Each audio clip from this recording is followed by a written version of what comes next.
What's up, YouTube? This is Luso here, Team D Plus Gaming. First of all, I'm just going to give a brief overview of what we have in store for this channel, kind of our thoughts on what types of videos we want to be posting here, and then from there, I'll move on to the deck profile that I have lined up for today.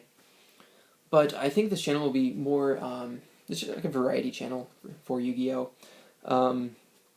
We'll be doing some box openings, probably a Tachyon Galaxy box opening posted by the end of the week, or at least kind of that's my goal at the moment.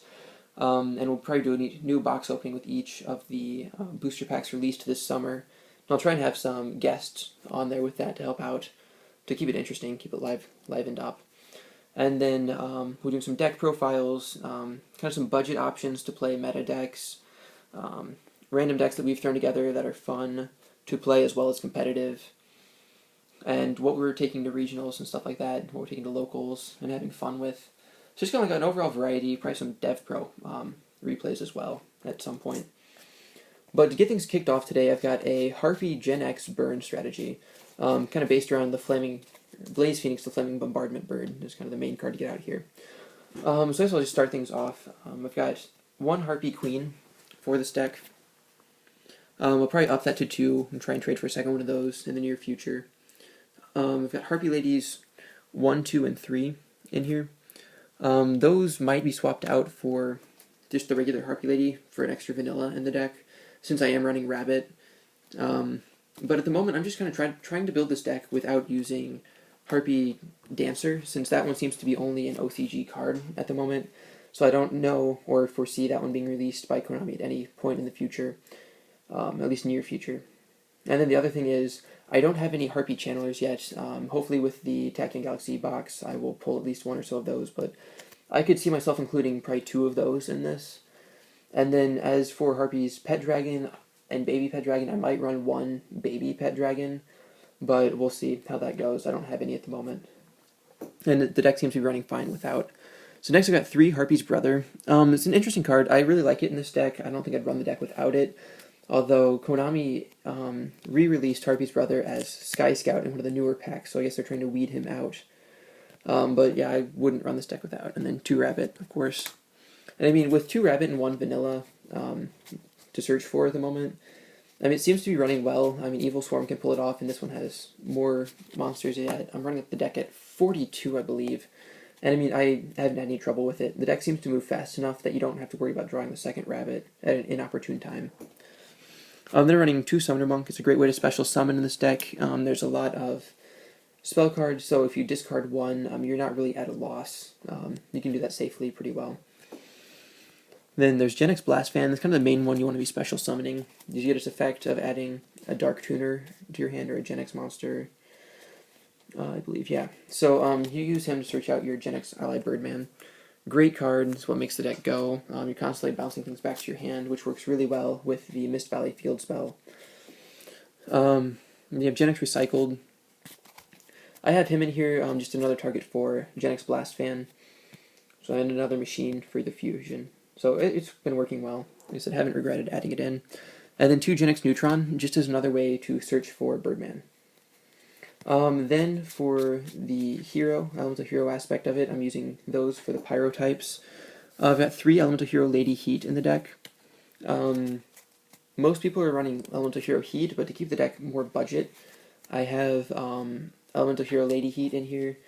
She's working fine. I just recently upped her to 3, because like there'd be late game sometimes where like the deck had drawn, or the game had drawn on farther than I intended it to go, and I was just wanting an extra pyro in here.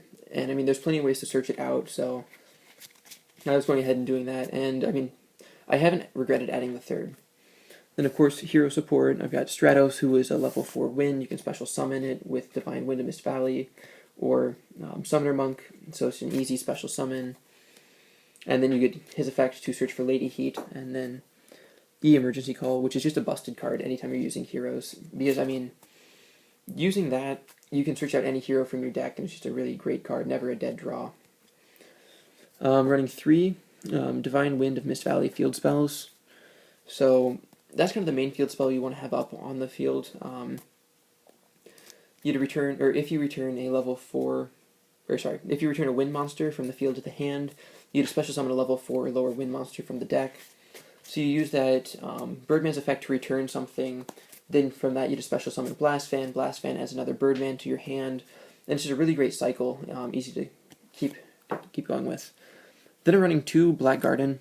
You want to have the field full, and so that helps get tokens on both sides of the field.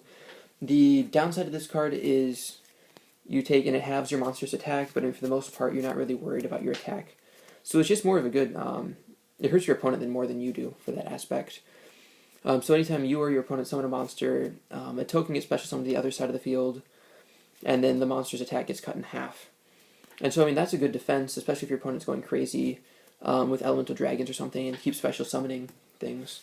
Then you keep getting tokens to your side of the field. Unfortunately, in attack position, but when your opponent's attack gets cut in half and then the token has 800 attack, you're really not losing that much. And it really helps you to stay afloat for that extra turn or two before you need, while you get your hand set up to go off.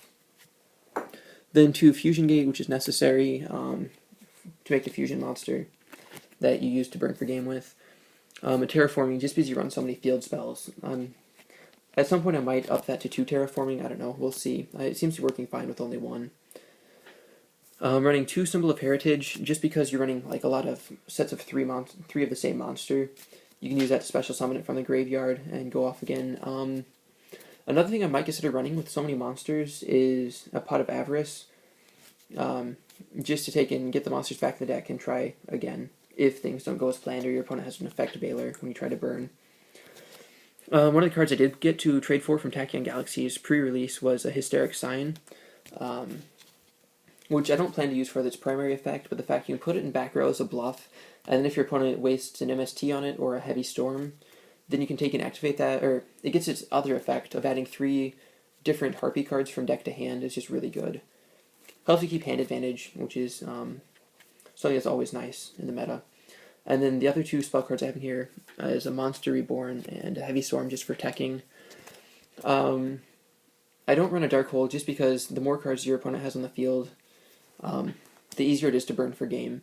And what's going to hurt you more is if your opponent has a Torrential Tribute set face down, as opposed to a monster effect on the field. So I might side a Dark Hole if I take it to a tournament. 2 Trap Stun, again, just for fear of your opponent's trap cards. Because those are what can really make it a bad situation for you.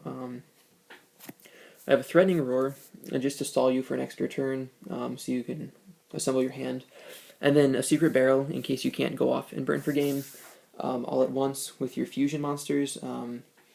Just set that, go off, and finish off the next turn.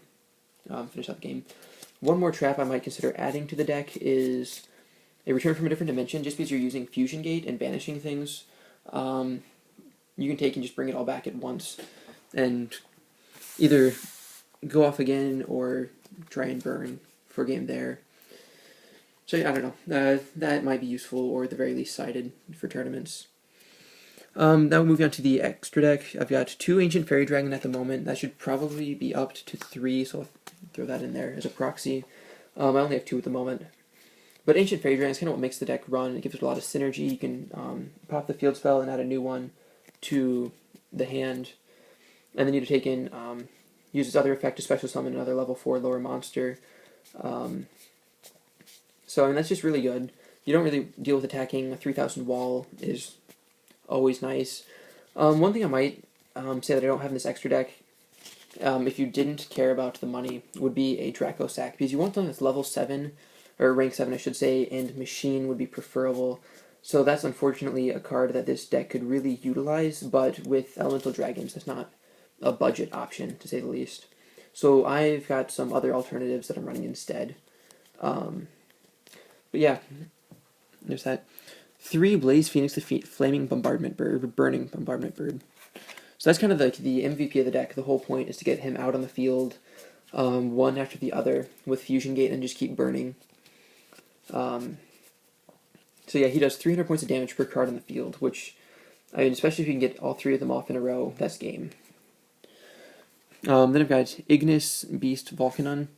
I don't know, he has the same requirements of, or for Fusion Summon as Blaze Phoenix. So I threw him in here. I've used him a couple of times. He hasn't let me down, really. He takes one of your opponent's monsters down with him. Like, he's Fusion Summoned, you select one of your opponent's monsters, they both go to the graveyard, and then your opponent loses life points equal to their monster that was sent to the graveyard. So, I mean, it's another way to burn, especially if you don't have all the cards to go off fully. It's a way to start things down, put your opponent back a little bit. I've got Element to Hero, Great Tornado, just because you have the heroes in here as well as so many wind-type monsters. He really hasn't let me down. It's been a good card in here so far. The other two cards that I've got from the Tech Galaxy pre-release is Ice Beast Xerophane and Harpie's Pet Phantasmal Dragon. I haven't done too much playtesting since I got those here at the pre-release, but I don't foresee them hurting me at all. There's plenty of room in the extra deck because, I mean, once you have the 3 Blaze Phoenix, 3 Ancient Fairy Dragon, and then a couple of machines, the rest of it's really up to you on how you want to build this. So I've got them in here since I had the extra room. Harpie's Pet Phantasmal Dragon protects your Harpies on the field and helps you set up other plays. Xerophane, I heard it would be really good in Black Wings. I don't know. We'll see how it goes in here. He might be taken out. I've got a Lavolval Chain, kind of as a tech card in here, the extra deck, because you have a lot of level 4s, so you can easily make a rank 4 XYZ. You can use his effect to put your Gen X Ally Birdman on the top of your deck and get ready to go off, so that's good. Then I've got 2 Wind-Up Zenmeisters. That might be bumped to 3, but it's just a machine, easy to make. It helps you go into Blaze Phoenix. Next I've got a Tin Archduke. Like I said, this deck really spams the level 4s to the field, especially if you get the right cards in hand. So, I mean, I haven't had any trouble going into him before. So, I don't know, I've liked him in the deck. That's one of the few decks I've found him useful in. Although he might be taken out for a 3rd Wind-Up Zenmeister. But, yeah, we'll just see how things go. And the last card in the extra deck, I've got a Photon Pappy. Just because, with the Black Garden field spell, your opponent will have tokens on the side of the field, and if you don't destroy them right off the bat and they aren't tributing them off, because, I mean, there's a lot of decks at the moment that can't tribute off monsters just because they don't have anything higher than a 4. So, I mean, if you take and get a Photon Pappy on the field, take and switch their token to attack position and attack over it, you can usually finish up a game if you've gone into 2 Blaze Phoenix already. So it's just a lot of plays that he really helps out with. Another card you want to add to the extra deck is Gagaga Gunman, although he's kind of branching out into the more expensive cards that I've been trying to avoid with this. But yeah, so this is the first deck profile. Hopefully there'll be plenty more to come. And yeah, please comment below suggestions, things you would change about the deck, how you'd improve it, make it faster, or what you want to see for this channel. Yeah, we're definitely open to suggestions. Subscribe if you like what you see, and there'll be plenty more to come. So, it's Luso with Team D+ Gaming signing out.